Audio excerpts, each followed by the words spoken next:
안녕하세요. 대구부동산 스타트입니다. 7월 20일 일일 브리핑 해보도록 하겠습니다. 정말 제 눈을 의심케 했습니다. 이게 오늘 하루 중에 일어난 일입니다. 네, 3억 이상 아파트 중에서 30% 이상 하락한 곳.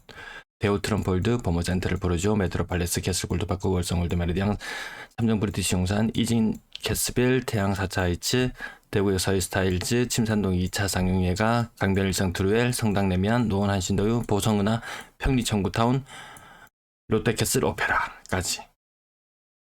그 중에선 40%, 40이라는 숫자도 4개나 눈에 띄네요.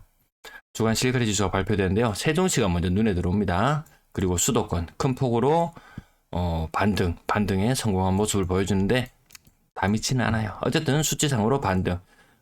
남북이 다시 나눠졌습니다. 우리나라가 남북으로 나눠지다 못해서 다시 이 남한이 다시 남북으로 나눠지는 이 사단이 났습니다.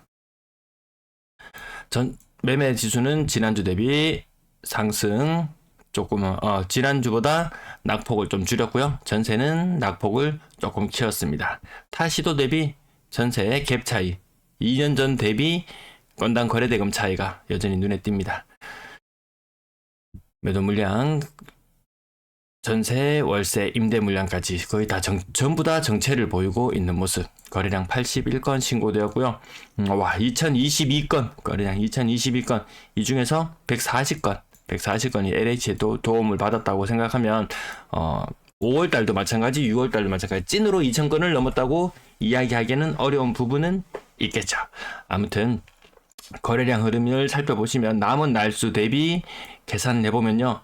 지난달과 비교를 해보면은 7월의 거래량이 6월의 거래량보다 한 50건 정도, 한 45건 정도 부족한 흐름으로 가고 있습니다. 거래량이 정점을 찍고 조금 줄어드는 그런 형태로 아마 나타나지 않을까 싶습니다. 이번 달에는 2000건을 넘었다고는 하지만 다음 달이 되면 다시 2000건 아래로 내려옵니다. 거래량 계속해서 늘어나지는 않더라는 부분. 수성 SK 리더스뷰 대형 평형 거래 줄줄이 있고요. 나머지 가격 오늘 하락률 보셨죠? 네, 하락률 보셔서 아시겠지만 30% 이상 하락하는 것이 수두룩하더라. 그 중에는 40% 가까이 하락하는 것들도 끼어 있더라. 물론 신고가가 나타나지만 이 58평형, 이 평당 1000만 원이거든요. 이 5억 7천, 이 거래가 잘 없었어요. 한창 가격이 오르던 시절은 아마 국평의 가격도 5억 7천, 전세 가격도 한 4억 8천, 전세 가격이 4억 8천, 아마 국평 기준으로도 전세 가격 4억 이상 아마 갔었던 걸로 그렇게 기억합니다. 메트로팔레스도 마찬가지 54평형, 이 거래가 많이 없었어요. 신고가를 예전에 찍은 적이 잘 없었다. 캐슬 골드파크 연식이 좀 증명하나요? 네.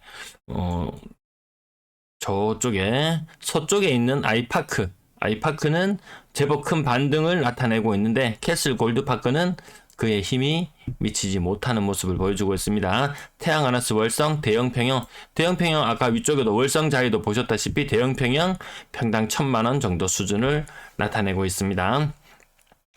캐슬 골드파크 층수가 낮아지니까 가격이 조금 더 떨어지기도 하네요. 월드 메리디앙 좀 반등한 모습도 나타내고 그래도 고점 대비 30%는 여전히 유효한 모습. 많이 빠졌을 때는 40%까지 빠졌으니까요. 나머지 지역들도 오늘 30%씩 하락하는 거래 많이 봤고요. 오늘은 가격 조금 덜 설명드려도 안 되겠습니까? 네. 많이 빠진 지역만 한번 볼까요?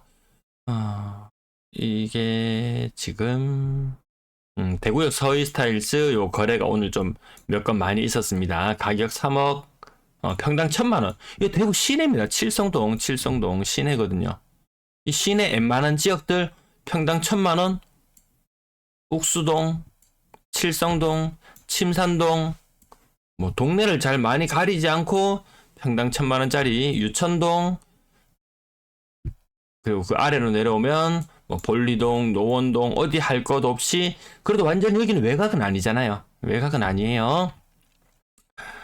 노원동, 상인동, 평리동 어디 하나 할 거 없이 이 3억대, 3억 초반 3억도 근데 우리 하도 5억 6억 소리 그 언제부터 5억 6억 했다고 5억 6억 소리에 너무 귀에 이제 인이 박히도록 이렇게 듣다 보니까 그것이 너무나 당연하다는 듯이 느껴지는데 불과 뭐 요 아파트들 가격들 보면 요 한 2016년 2017년 불과 10년도 안 된 이 이야기 한 6년 7년 전만 하더라도 3억대도 조금 비싼 축에 뭐 포함되긴 했었던 곳들이죠.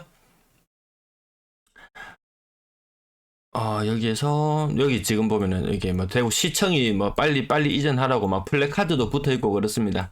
네, 시청빨, 호재빨 그리고 주변 신축빨, 주변 신축 완공되어 뭐 입주하면 입주할수록 좀 부담스러워지는 좀 구축들, 준신축들은 조금 부담스러워지는 부분들도 생길 것 같습니다. 나머지 평당 1,000만 원 안 되는 곳도 있고요.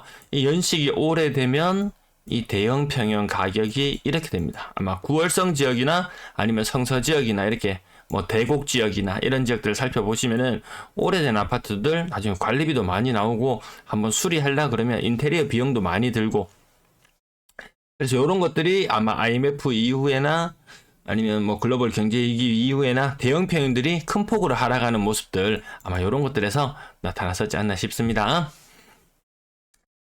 외곽이라고 하면 평당 800만원, 네, 평당, 외곽에 한 준신축 정도 되면 평당 800만원, 시내권은 1,000만원. 가격이 그래도 이제 조금은, 합리적인 수준으로 조금은 돌아온 것 같습니다. 평당 1,000만원 수준이면은, 대구 시민들, 뭐 평균적인 소득이나 이런 상황들에 견주어 봤을 때, 좀 감당할 수 있는 수준이겠구나. 감당할 수 있는 수준이겠구나. 그 정도 느낌은 들어요. 그리고 외곽, 육아, 아까 뭐 옥포 이런 외곽 지역들 평당 800만원, 네, 평당 800만원 정도 모습 보여주고 있다라는 거 기억해 두시면 되겠습니다. 그럼 뭐가 대단해요? 날마다 대단해요. 거래량이 대단해요. 뭐 대단해요? 그렇게 대단하다고 이야기를 했지만 현실은 이러합니다. 이게 현실의 모습이잖아요. 이게. 물론 좀 덜 떨어지고 좀 반등하고 이런 것도 있어요. 반등한 것들 그거 부인하면은 매일 1일 브리핑을 통해서 살펴보는데 반등 제가 시계 이야기는 하지 않죠. 하지만 반등한 거 분명히 맞아요. 그거 인정 안 하면은 이 브리핑 할 자격도 없습니다. 반등한 건 반등한 그대로 인정하고 미묘하게 미세하게 변화되는 흐름 뭐 아니면 새롭게 나타날 것 같은 흐름들 그런 부분들 여러분들도 같이 예측하면서 살펴보시면 되겠습니다. 누군가가 불러주는 대단해요. 대단해요. 뭐 대형 평수 어디 대단해요. 그런 것들만 눈여겨볼 필요도 없겠다. 건당 거래대금은 내려가고 있고 거래량은 아마 이번에 LH 도움으로 2,100건대까지 나올래나? 네. 아마 그때 이후로 조금 또 사그라들 거예요. 아마 이 흐름이 조금 사그라들 것 같습니다. 금리가 오를 수도 있다는 부분도 염두에 둬야 됩니다. 증권 전문가들 나와서 금리 이제 뭐 동결할 거다 하락할 거다 이렇게 증권 전문가 증권사에서 나온 전문가들 모두가 한 입으로 다 같이 이야기합니다. 금리 떨어질 거라고. 왜? 자기들 PF 돈 대출 많이 내줬거든요. 증권사에서. 여기에 대한 부실도 상당합니다. 상당해요. 6억 이상 거래량도 조금 정점을 찍고 내려오는 분위기고요. 분양권 22건의 거래가 있었고 전세 54건. 전세 거래가 좀 삐리삐리합니다. 전세 거래가 평일 기준으로는 한 50건 정도, 이 정도 체결되는 모습을 보여주고 있어요. 7억짜리가 4억 5천, 5억짜리가 3억 3천,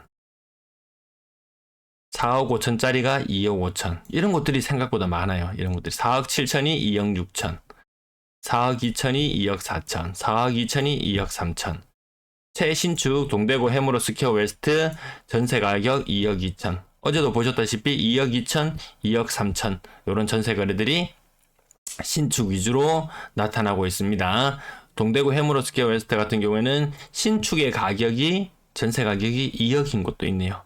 23년씩 아파트 전월세 비중 1대1 정도 수준 유지하고 있고요. 전세가가 더 벌어지네요. 더 벌어집니다. 이 갭 차이가 8천만 원. 평균 전세 가격이 2억 8천이었던 것이 평균 전세 가격이 2억 수준으로 낮아졌다. 이거 가지고 늘 말씀드리잖아요. 이런 부분들 금리가 오르면 전세 가격이 계속 떨어질 수밖에 없고 이 갭은 당연히 커질 수밖에 없고 매매가와 전세가의 갭이 크게 벌어진 상태에서 집값을 들어 올리기에는 투자자들의 여력이 그렇게 많이 되지 않는다. 나 또 하고 싶다라고 큰 소리 치지만 이 DSR이라는 장벽에 막혀서 안 되죠.